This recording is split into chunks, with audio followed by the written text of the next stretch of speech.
వైద్యం నారాయణో హరి అంటుంటారు. ఆ దేవుడు ప్రాణం పోస్తే ఆ ప్రాణానికి ఏమైనా జరిగితే కాపాడేది వాళ్లే కదా. అందుకే ఆ దేవుడు తర్వాత దేవుడంతటి వాళ్ళు డాక్టర్స్.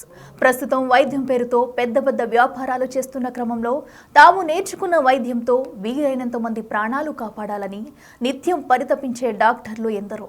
అలా పరితపించి కష్టపడి చదువుకుని డాక్టర్గా మారి రోగుల ప్రాణాలు కాపాడేందుకు తన వంతు సేవ చేస్తున్న ఓ యువ డాక్టర్ మధ్యలోనే ప్రాణాలు కోల్పోయింది. అయితే తాను బతుకున్నప్పుడే కాదు, చనిపోతూ కూడా నలుగురికి ప్రాణం పోసి వారి కుటుంబాల్లో వెలుగులు నింపి అమరురాలైంది.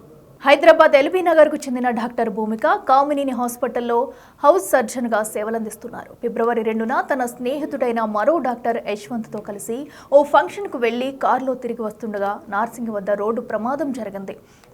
అయితే ఈ రోడ్డు ప్రమాదంలో యశ్వంత్ అక్కడికక్కడే ప్రాణాలు కోల్పోగా భూమిక తీవ్ర గాయాల పాలైంది.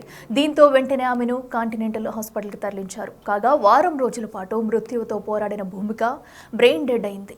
ఈ క్రమంలో భూమిక కుటుంబ సభ్యులు అవయవ దానానికి ముందుకొచ్చారు. భూమిక అవయవాలతో మరో నలుగురికి ప్రాణం పోశారు. గుండె, కాలేయం, కళ్ళు, కిడ్నీలు దానం చేశారు. భూమిక తల్లిదండ్రులు తమ కూతురు అవయవ దానం చేసి 4 కుటుంబాల్లో వెలుగులు నింపిందని, ఆమెకు మరణం లేదని తల్లిదండ్రులు చెప్పుకొచ్చారు. తమ కూతురు తమకిక లేదంటూ కన్నీళ్లు పెట్టుకున్న ఆ తల్లిదండ్రులు ఆ 4 కుటుంబాల సంతోషంతో ఎప్పటికీ బతికే ఉంటుందని ఎంతో మందికి ఆదర్శంగా నిలిచే మాటలు చెప్పారు. అవయవ దానం చేసి ఆదర్శంగా నిలిచిన భూమిక మృతదేహానికి హాస్పిటల్ సిబ్బంది ఘనంగా నివాళులర్పించారు. భూమిక మృతదేహానికి గౌరవ వందనం సమర్పించారు.